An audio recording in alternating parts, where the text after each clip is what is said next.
Et si l'application de messagerie la plus utilisée au monde était sur le point de disparaître? Vous avez bien entendu, Telegram, l'application que de centaines de millions de personnes utilisent pour communiquer de manière sécurisée, pourrait bien être en danger. Le fondateur de Telegram, Pavel Durov, ou bien Pavel Paul Durov, vu qu'il a choisi un nom français après sa naturalisation en 2021, vient d'être arrêté à Paris. Alors, que s'est-il réellement passé?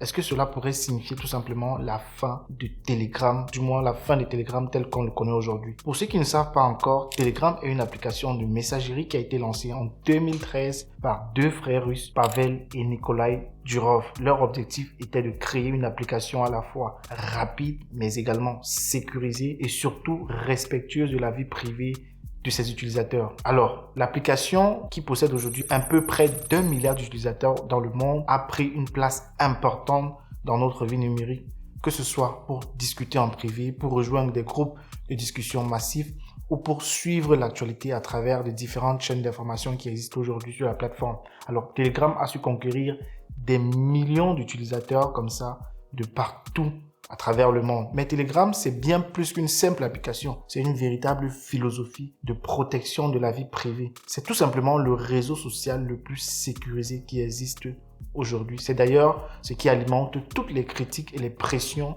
des gouvernements autour de Telegram. Alors, Pavel Durov, le fondateur de Telegram, qui est souvent décrit comme un entrepreneur visionnaire, mais aussi comme un rebelle de la tech, en est à l'origine. Avant de créer Telegram, Pavel Durov a d'abord fondé VK, le Facebook russe, mais après des tensions avec le gouvernement russe en raison de sa défense de liberté d'expression, il décide de vendre l'entreprise et de quitter le pays. Nous sommes là en 2014. Il va donc aller s'installer aux Émirats et c'est justement cette philosophie de résistance et de surveillance qui fait que Telegram aujourd'hui est une plateforme très controversée. Parce que vous avez très bien compris que certaines personnes peuvent utiliser dans cela à des fins douteuses, ce qui pose souvent un très grave problème pour les autorités. Mais venons-en à ce qui s'est réellement passé. Alors, le samedi dernier, Pavel Durov est arrêté à l'aéroport de Bourget, près de Paris en France. Alors, c'est tout simplement l'aéroport dans lequel les jets privés ont l'habitude de se poser, on va dire l'aéroport des riches, quoi. Cette arrestation serait liée à une enquête judiciaire actuellement en cours. Alors, les autorités le suspectent de l'utilisation de Telegram pour faciliter des centaines d'activités criminelles, notamment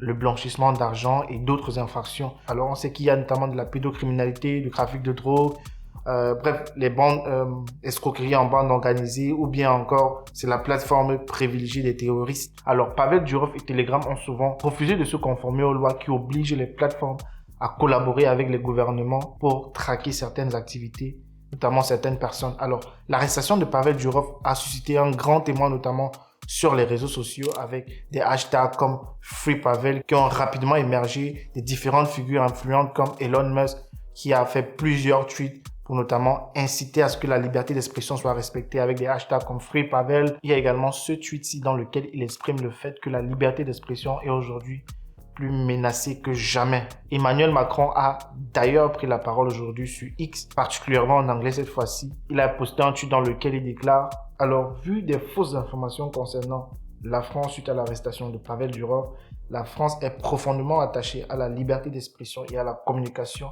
à l'innovation et à l'esprit d'entreprendre. Elle restera dans un état de droit, respectée dans le cadre légal tant sur les réseaux sociaux que dans la vie réelle, afin de protéger les citoyens et de respecter leurs droits fondamentaux. Il appartient au pouvoir judiciaire, en toute indépendance, de faire respecter la loi.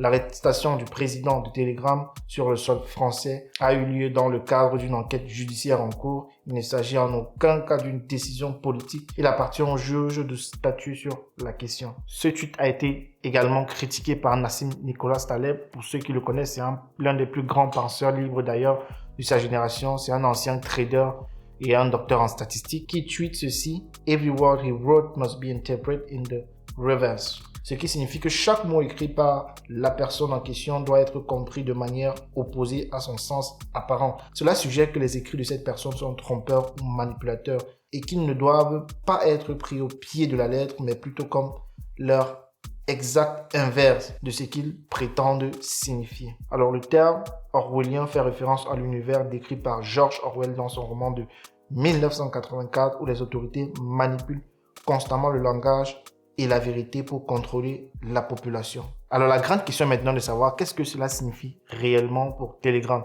Alors l'arrestation de Pavel Durov pourrait avoir plusieurs conséquences graves si Pavel Durov, le visage, la force motrice de Telegram est écartée ou s'il est contraint de changer ses pratiques. Cela pourrait profondément tout simplement affecter la confiance des utilisateurs de la plateforme. Alors Telegram qui est connu pour généralement refuser de collaborer avec les gouvernements en matière de surveillance, mais si maintenant l'entreprise est poussée à modifier cette position, cela pourrait créer une énorme perte de confiance parmi les utilisateurs, en particulier ceux qui utilisent la plateforme pour garantir leur vie privée. Et Telegram pourrait donc également faire face à une pression accrue des régulateurs européens. Il y a d'ailleurs eu de nombreuses tentatives par le passé pour imposer plus de régulation sur les plateformes, les applications de messagerie cryptées comme Telegram. Alors, cette arrestation pourrait être un prétexte parfait pour que les autorités poussent cela encore plus loin. Mais est-ce que Telegram pourrait vraiment disparaître? Alors, pas forcément. En cas de crise, l'application pourrait être rachetée comme a connu l'application VK, mais cela impliquerait probablement un changement profond dans son fonctionnement. On sait d'ailleurs ce qui va se produire si cela arrive. Alors, cette nouvelle a bien sûr secoué la communauté d'utilisateurs de Telegram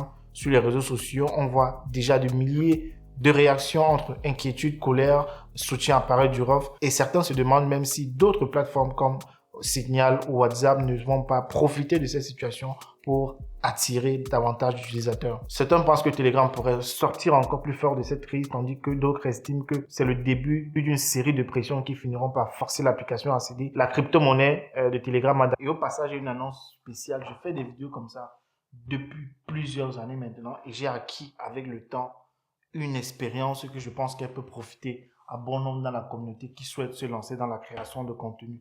Donc, si ça vous intéresse de créer des contenus professionnels ou tout simplement améliorer votre qualité de contenu ou encore tout simplement même vous ne connaissez pas les étapes qu'il faut faire pour faire des vidéos, vous souhaitez vous lancer cependant dans la création de contenu, j'ai préparé pour vous une formation qui va vous apprendre tout cela dans le détail, que vous soyez débutant, vous ne connaissez rien, vous voulez même améliorer, vous voulez devenir professionnel, bref, tout y est. Alors, enregistrez-vous juste, le lien se trouve en bas de cette vidéo et je vous contacterai pour les modalités de la formation. On se donne rendez-vous à très bientôt pour une prochaine épisode.